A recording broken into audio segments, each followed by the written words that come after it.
ජීවිතය කියන්නම ප්‍රශ්නයක්. මේ ප්‍රශ්නයට පිළිතුරක් තියෙනවා. ඒ තමයි ජීවත් වීම කියන එක. ජීවත් වීමෙන් තොරව මීට උත්තර හොයන්න අපිට බෑ.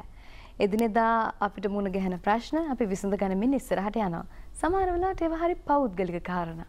හැබැයි COVID-19 වගේ තත්වයක් මුළු ලෝකෙම වෙලාගත්ත කාලෙක ඒක බොහොම පොදු සතුරෙක් බවට පත් වුණු කාලෙක අපි ඒකට එකවන්ව එක්ව මුහුණ දුන්නා. ඒ මුහුණ දීම තවමත් කෙලවර නැහැ. මේ ප්‍රශ්නය තවමත් ලෝක මට්ටමින් ක්‍රියාත්මක වෙනවා. ලංකාව ඇතුළෙත් රෝගීන් වාර්තා වෙනවා. තවමත් ප්‍රශ්න තියෙනවා. හැබැයි ඒවලට හොඳ විසඳුම් හොයාගෙන යන හොඳ ගමනක් පිළිබඳව අපිට ලොකු විශ්වාසයක් තියෙනවා. ඉතින් මෙහෙම බලනකොට මේ කවුරුත් හිතුවේ නැති කවුරුත් බලාපොරොත්තු වුණේ නැති මේ ප්‍රශ්නයත් එක්ක කවුරුත් බලාපොරොත්තු නොවන විදිහටම හැම අංශයකම විශාල බිඳවැටීම් ඇති වෙන්න ගත්තා. ඒක හැම අංශයකටම පොදුයි. හැම කෙනෙක්ටමත් පොදුයි. හිතන්න ඔබේ ජීවිතේ කොයිතරම් පසුබෑමකට ලක් වුණාද? මගේ ජීවිතේ, තවත් ළඟ ඉන්න කෙනෙක්ගේ ජීවිතේ, විවිධ වෘත්තිකයෝ අධ්‍යාපනය හදාරන උදවිය විවිධ අය විවිධ විදිහට ඇද වැටුණා. කඩා වැටීමට ලක් වුණා. හැබැයි ජීවිතය කියන්නේම ප්‍රශ්නයක් වුණාට ජීවත් වීම හරහාට අපි උත්තර හොයන නිසා අපි හොඳ උත්තර හොයා ගන්නවා.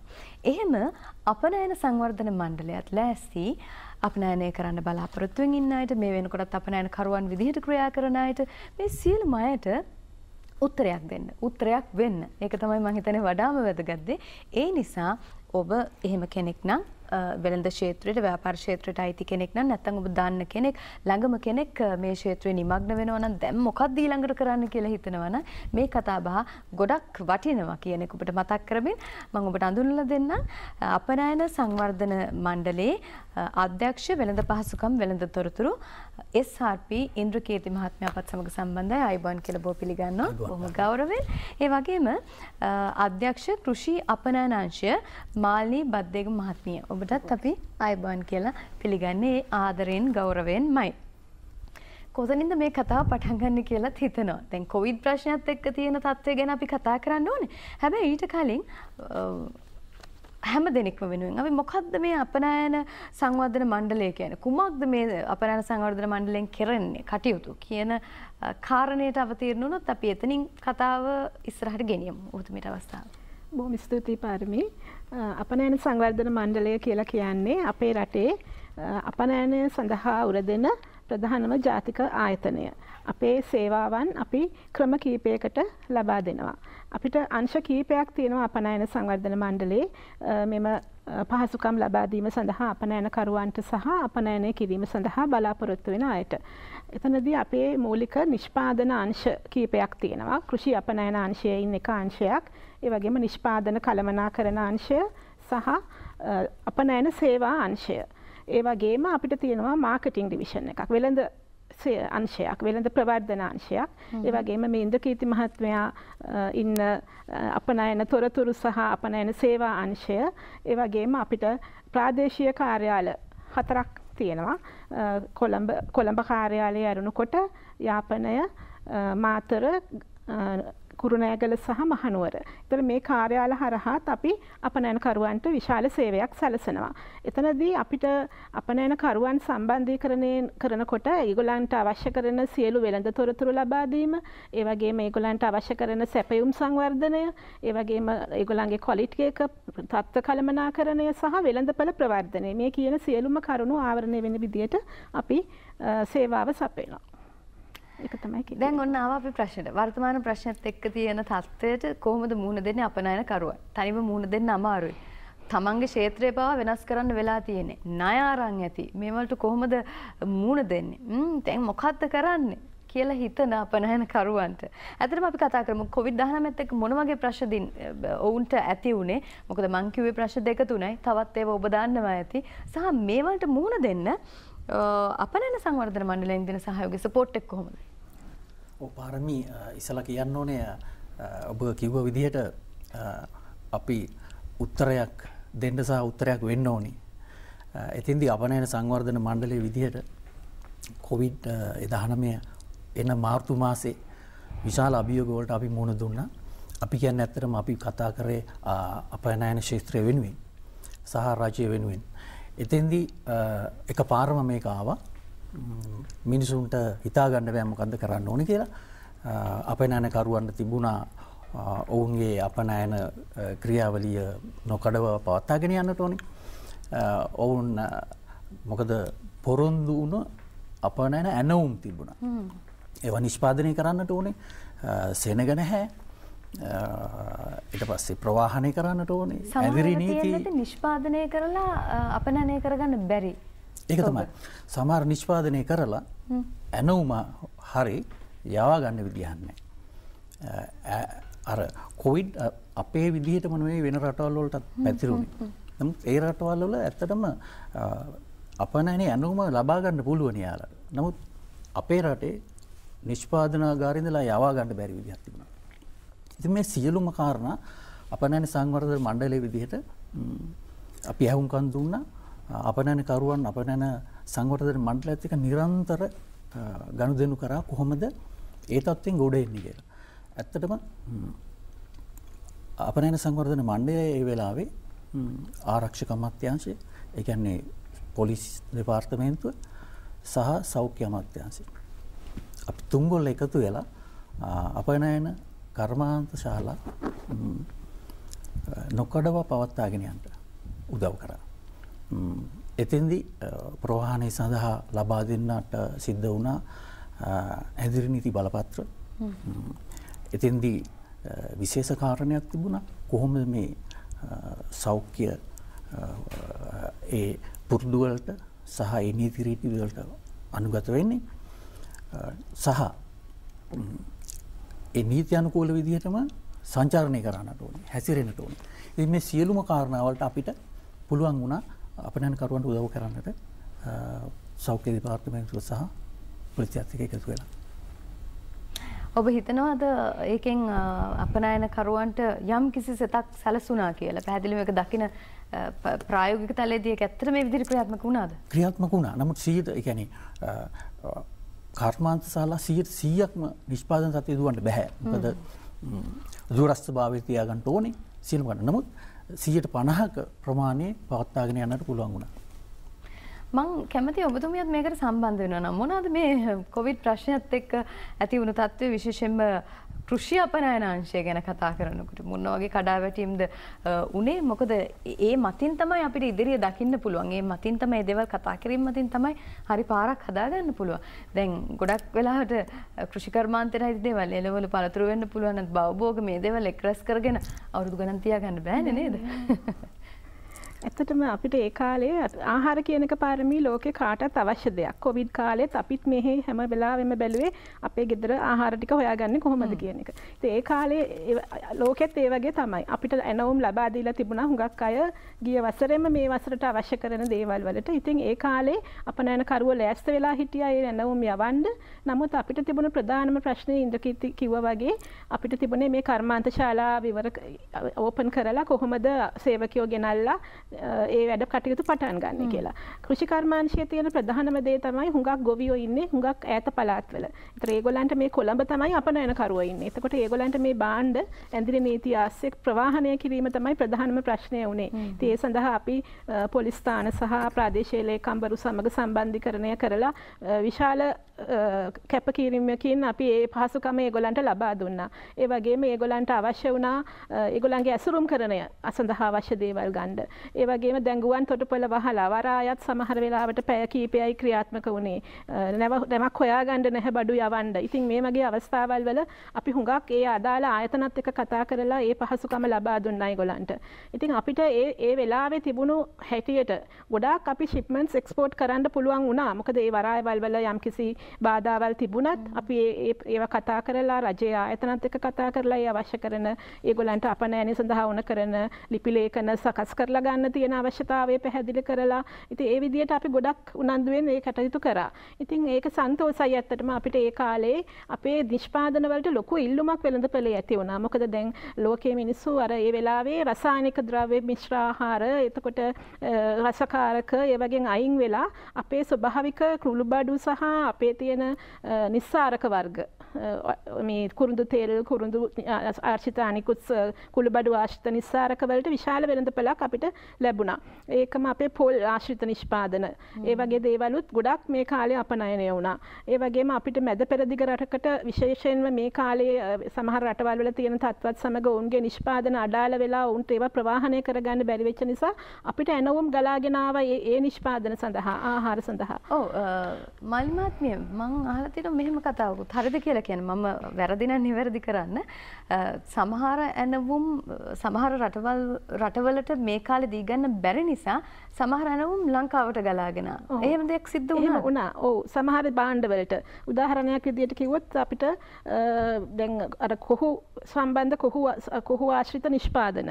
දැන් අපි හදනවා වගා මලු කියලා જાතියක් අර කොහුබත් ආශ්‍රිතව. එතකොට ඒවා පාවිච්චි කරන්නේ වෙනත් රටවල ඒගොල්ලන්ගේ හරිතාගාරවල වගා කටයුතු කරන්න. එතකොට මේ ඉන්දියාව වගේ රටවල් ලොක්ඩවුන් වීමත් සමග ඒවා නිෂ්පාදනය කිරීම යන හිටිය නිසා අපිට ගොඩක් ඒ කාලේ මේ වගා මලු සඳහා ගොඩක් එනවුම් ලැබුණා. ඒ වගේම අපිට කාබනික ආහාර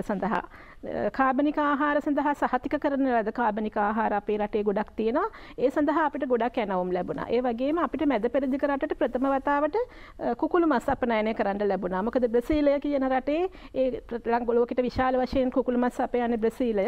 ඒ රට ඒගොල්ලන්ගේ කර්මාන්ත ශාලා වහන්න සිදු වුණා ඒගොල්ලන්ට සේවකයන් ලෙඩවීම නිසා. එතකොට අපිට ඒ එනවුම් ලැබුණා. අපෙන් වැඩි මිලට ඇත්තට මේගොල්ලෝ ගන්න අපේ නිෂ්පාදන වියදම වැඩි. අපිට මීට කලින් එහෙම ලෝකෙට සපයන්න පුළුවන් කමක් තිබුණේ නැහැ. නමුත් මේ අවස්ථාවේ වැඩි මිලටත් ඒක ලබා ගත්තා. අපිට මේක අල්ලගෙන තියාගන්න බැරිද? පුළුවන්. ඇත්තට මේක අපේ කුකුලන්ට ලබා දෙන ආහාර වලට අපි තිරිඟු බඩ ඉරිඟු නිෂ්පාදනය කරන්න ඕනේ ලංකාවේ. ඒක අපිට වැඩි වශයෙන් වගා කරගන්න පුළුවන් නම් අපිට ඒක දිගටම කරන්න පුළුවන්.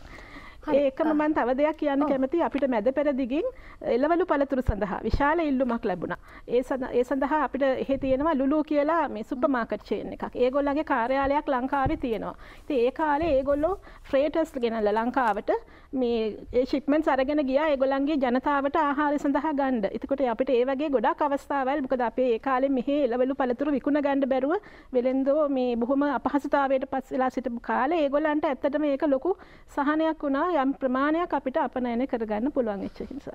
සාධනීය කාරණා මේ පැන්ඩමික් තත්ත්වය මේ වසංගතය මේ කඩාවැටීම් ඔක්කොම එක්ක යම් සාධනීය දේවලුත් සිද්ධ වෙලා තියෙනවා. ඉතින් ඒක ඉදිරියට ගෙන යන්නත් අපනයන සංවර්ධන මණ්ඩලයට පුළුවන් නම් තමයි එතන ජයග්‍රහණය තියෙන්නේ. අපි ඒ ගැනත් ඉදිරියට කතා කරමු. බලන්න දෙයක් තියෙනවා. තිරේ දිස් වෙනවා ඉන්ද්‍රකීර්ති මහත්මයාගෙන් අපි ඒ ගැන අහලා දැනගමු. හැබැයි ඊට මත්තෙන් තවත් ගැටලුවක් තියෙනවා මට. දැන් මේ අපනයන සංවර්ධන මණ්ඩලේ ලියාපදිංචි වෙච්ච අපනයනකරුවෝ කොච්චර ඉන්නවද? අපනයනකරුවන් ලියාපදිංචි වෙලා ඉන්නවා 3000කට වැඩි ප්‍රමාණයක්. අපනයනකරුවෙක්ට හිතෙනවනේ දැන් අපනයනය කරන්න කෙනෙක් අපනයනය කරන්න බලාපොරොත්තු වෙන කෙනෙක් මේ කියන කතා බහට අනුව නම් අපනයන සංවර්ධන මණ්ඩලයත් එක්ක සම්බන්ධ වුණොත් හොඳයි කියලා. ඒ සඳහා ලියාපදිංචි වෙන ක්‍රමවේදය මොකද්ද? දැන් මෙහෙමයි. පාරමී අපේ ඇත්තටම කලින් තිබුණා ලියාපදිංචි වීම නීත්‍යානුකූල අවශ්‍යතාවයක් කියලා. මේ වෙනකොට අපේ නීත්‍යානුකූල අවශ්‍යතාවය නැති වුණත් අපේ අපනයනකරුවෙක් විදිහට ලියාපදිංචි වීමේ හැකියාව තියෙනවා. ඒකෙදී අපනයනකරුවෙක් විදිහට ලියාපදිංචි වුණාට පස්සේ යම් ප්‍රතිලාභ ටිකකුත් ලැබෙනවා. විශේෂයෙන් උදාහරණයක් විදිහට අපේ තියෙනවා ශ්‍රී ලංකා අපනයනකරුවන්ගේ නාමාවලිය. ඒක නොමිලේ එතන තමන්ගේ අපනයනකරුවන්ගේ තමන්ගේ සමාගමේ විස්තර සියලුම කාරණා ඒකට ඇතුළත් කර හැකියි. ඒක නොමිලේ ලැබෙන සේවයක්. ඒකට ලියාපදිංචි ගාස්තුවක් එහෙම මොනක්වත් නැහැ. ඉතින් මේක මේ නාමාවලිය තමයි අපි අන්තර්ජාතිකව ප්‍රචාරයට ගන්නේ. අපේ වෙබ් අඩවියේ ඒක ඇතුළත් කරලා තියෙනවා. මේ අපි දකින්නේ හරියද? නෑ මේක මේ පෙන්වන්නේ අපි මීට කලින් තිබුණ තිරයට ගියා නම්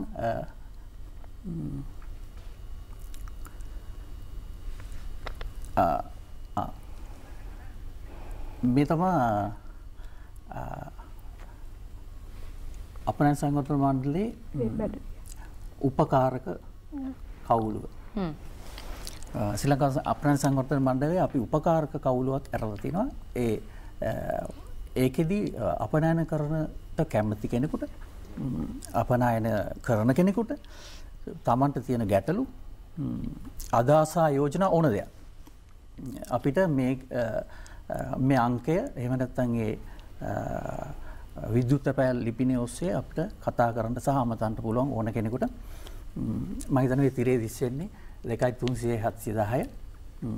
ඒ තමයි අපේ දුරකථන අංකය. උපකාරක කවුළුවේ ඊට යටින් ඔබට වෙනවා ඇති helpdesk@edb.gov.lk. දැන් කාට හරි කෙනෙකුට අපනයන නාමාවලිය ලියාපදිංචි වෙන්න ඕන නම් අර මං කලින් කිව්ව මේ ඔස්සේ ඉල්ලීමක් කරන්නත් පුළුවනි. එහෙම නැත්නම් ඒකට ලියාපදිංචි වෙන්න අපේ වෙබ්සයිට් එකේ තියෙනවා ඉල්ලුම් පත්‍රයක්. ඒක පුරවපුවාම අපේ අදාළ නිලධාරීන්ට ඒක යොමු වෙනවා. දැන් අපනයනකරුවෙක් වුවම අපිට මහා පරිමාණ ව්‍යාපාරිකයෙක් තමයි සිහියට එන්නේ. සුළු හා මධ්‍ය පරිමාණ ව්‍යාපාරිකයෝ මේකෙන් කැපෙනවද? කෙසේත්ම නැත. සුළු හා මධ්‍ය පරිමාණ ව්‍යවසායකයින්ට අපනයන සංවර්ධන මණ්ඩලය හා සම්බන්ධ වෙන්න මෙතුම කිව්වා වගේ අපේ තියෙන එකට වෙනම අංශයක් තියෙනවා. ප්‍රාදේශීය සංවර්ධන අංශය ඒ හා සම්බන්ධ වෙලා අපනයන සංවර්ධන මණ්ඩලයත් එක්ක ඉදිරියට යා හැකියි. දැන් අපි කතා කරනවා දැන් ඔබතුමිය අධ්‍යක්ෂ කෘෂි අපනයන අංශයනේ. කෘෂි කර්මාන්තය කියන එක ලංකාවට අරෝමයක් නෙවෙයි, අලුතෙන් හඳුන්වා දිය යුතු දෙයක්ුත් නෙවෙයි. ඒ එක්කම මේ කොරෝනා වෛරසය එක්ක අපි සටන් කරමින් සිටිය කාලයේදී කෘෂි කර්මය පිළිබඳ නව ප්‍රවණතා ඇති වුණා. ගෙවතු වගාව පිළිබඳ වැඩි කැමැත්තක් ඇති වුණා මිනිසුන්ගේ. ඒ සඳහා යොමුවක් තිබුණා. මේවත් එක්ක මම දැනගන්න කැමතියි ඇත්තටම ලංකාව මෙහෙම කෘෂි කාර්මික රටක් වෙලා අපි සමහර ඒවා ආනයනය කරනවා රටට. ඇයි මෙහෙම වෙන්නේ? අපිට අපනයනය කරන්න බැරිද? අපි අපනයනය කරන්න බවබෝග මොනවද? අපි තාමත් ඒ ගැන දන්නේ නැහැ. ඔබතුමීට අවස්ථාවෙන් ගැන කියන්න.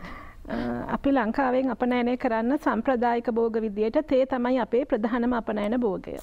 ඊට අමතරව රබර් සහ රබර් ආශ්‍රිත නිෂ්පාදන ඒවා නිෂ්පාදන කළමනාකරණ අංශයෙන් තමයි. මොකද ඒක අපි යන්නේ ටයර් එකක් හරි නිෂ්පාදනයක් විදියට. ඒ නිසා ඒක කෘෂිකාර්මික විදියට අපි සලකන්නේ නැහැ. ඊට අමතරව අපේ පොල් කර්මාන්තය පොල් සහ පොල් ආශ්‍රිත නිෂ්පාදන රාශියක් අපි අපනයනය කරනවා. එතනදී පොල් මදය ආශ්‍රිත නිෂ්පාදන, පොල් කටු ආශ්‍රිත නිෂ්පාදන සහ පොල් කෙඳි ආශ්‍රිත නිෂ්පාදන කියලා අපිට කොටස් තුනකට බෙදන්න පුළුවන්. පොල් මදය ආශ්‍රිත නිෂ්පාදන ගත්තම දැන් ලෝකයේ ලොකු ප්‍රවණතාවයක් තියෙනවා යුරෝපීය රටවල හරක් සහ අනිත් සතුන්ගේ කිරි වලින් ඈත් වෙන්න. මොකද හුඟක් අයට ඒක ඇලර්ජි දැන්. ඉතින් ඒ නිසා දැන් ඒගොල්ලෝ තමන්ගේ කිරි විදියට පාවිච්චි කරන්නේ පොල් කිරි. ඉතින් ඒ නිසා අපේ පොල් කිරි වලට විශාල ඉල්ලුමක් යුරෝපයේ සහ ඇමරිකාව වගේ රටවල් වල තියෙනවා. ඒගොල්ලන්ගේ අයිස්ක්‍රීම් එකක් හැදුවත්, වෙන ඩෙසර්ට් එකක් හැදුවත්, පුඩින් එකක් හැදුවත් ඒ හැම එකකම දැන් පාවිච්චි කරන්නේ පොල් කිරි. එතකොට ඒක අපිට දැන් ලොකු ප්‍රවණතාවයක්. අපේ පොල් ගස්සට හොඳ ඉල්ලුමක් ලැබිච්ච අවස්ථාවක් මේක. ඒ නිසා අපි වැඩියෙන් පොල් වගා කරන්න ඕනේ ඇත්තටම. අපි පොල් කපන්න හොඳ නෑ පොල් ගහ. පොල් කියුව හින්දා තැඹිලිත් අමතක කරන්න බෑ.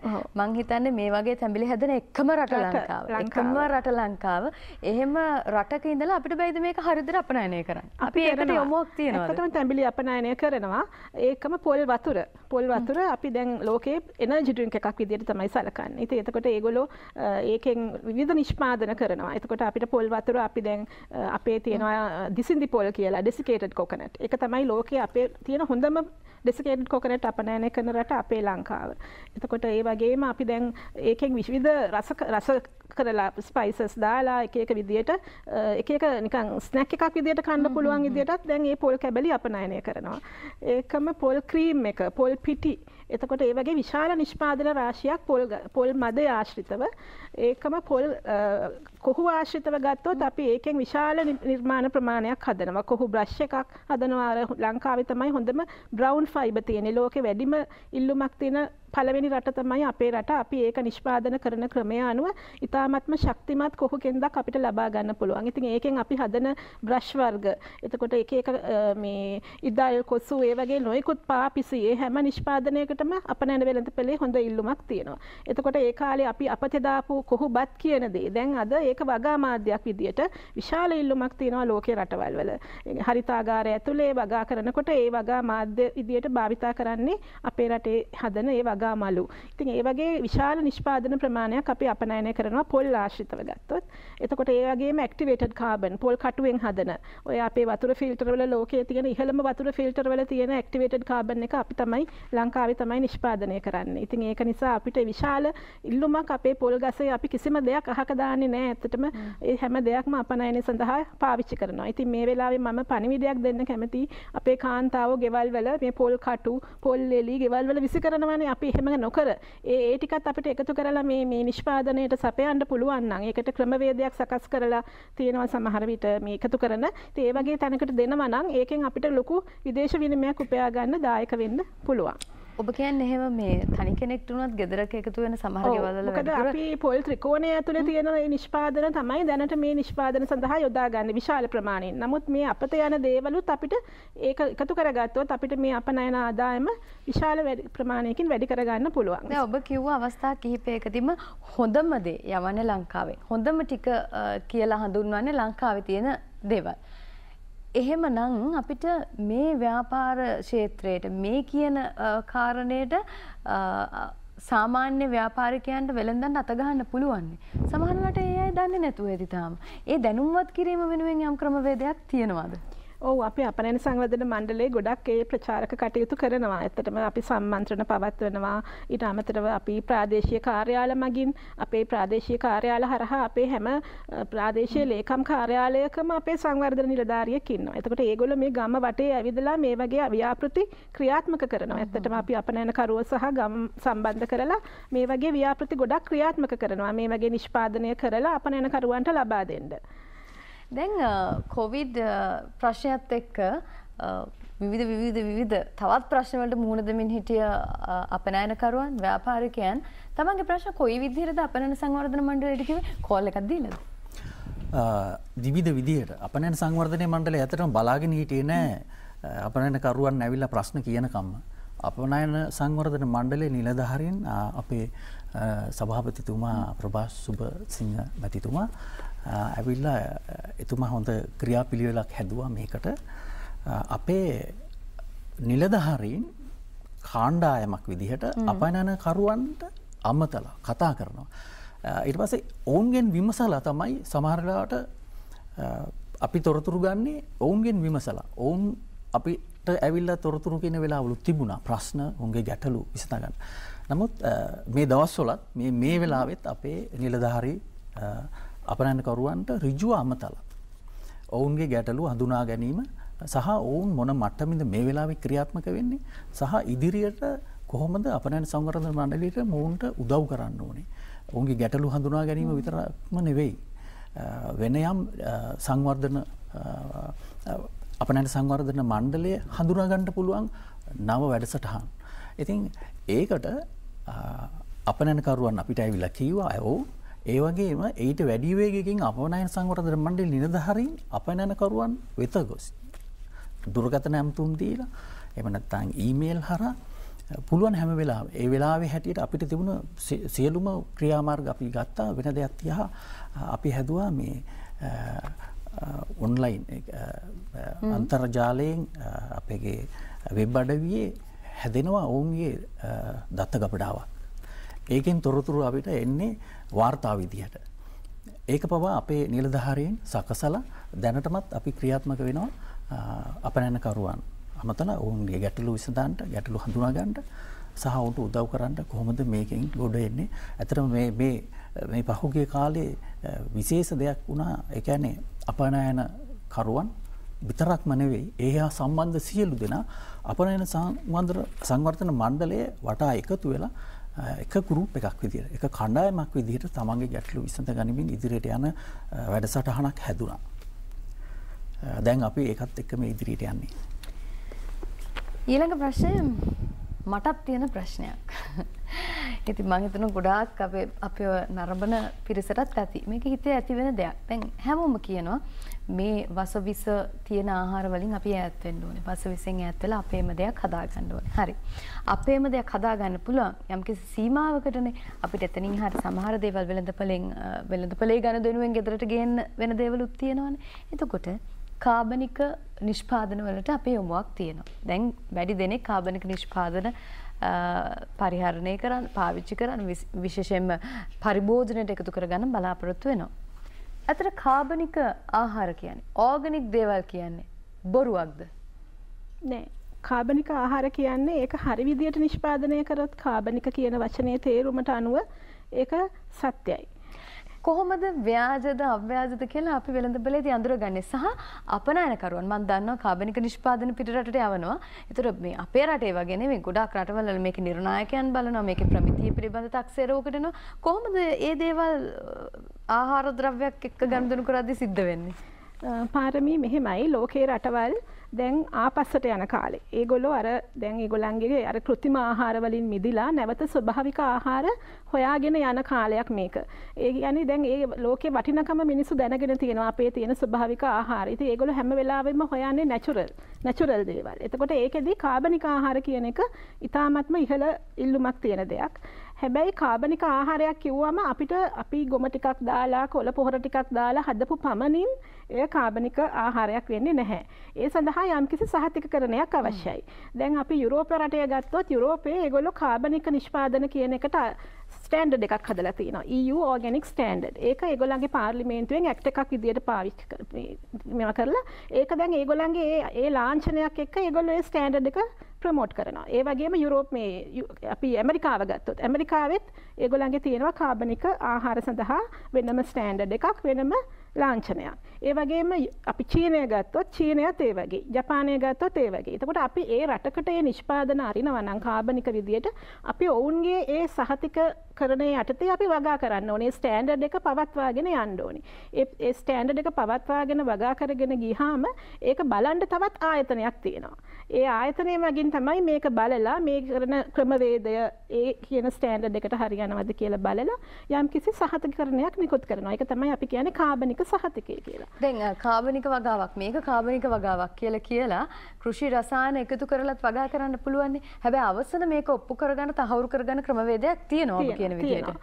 ඒකම අපේ රටෙත් අපි දැන් ඒ ක්‍රමවේදය ආරම්භ කළා. අපි SLSI ආයතනයත් එක්ක එකතු වෙලා ප්‍රමිතිකරණ ආයතනයත් එක්ක එකතු වෙලා අපි ජාතික කාබනික ස්ටෑන්ඩඩ් එකක් දැන් හදලා තියෙනවා. ඒක දැන් ක්‍රියාත්මක කරන්න මේ මොහොතේ තමයි අපි දැන් පටන් ගන්නෙ. ඒකට අපේ ආයතනයේ තියෙනවා National Organic Control Unit කාබනික පාලන අධිකාරිය කියලා. නමුත් අපි ඒක පාලනයට වඩා අපි ඇත්තටම හුඟක් මිනිස්සුත් එක්ක එකතු වෙලා මේ කාබනිකය කියන අදහස හරි විදියට මේ ලංකාව තුළ ප්‍රචාරණය කිරීම සහ හරි දෙයක් පාරිභෝගිකයාට ලබා දීම සඳහා කටයුතු කිරීම තමයි අපේ අදහස වෙන්නේ. එතකොට අපි දැන් ඒ ලංකාවේ හදලා තියෙන සහතික මේ කාබනික ප්‍රමිතිය අපි දැන් වගාකරුවන්ට ලබා දීමේ වැඩසටහනක් හෙට අනිද්දාට ක්‍රියාත්මක කරන්න ඉන්නවා.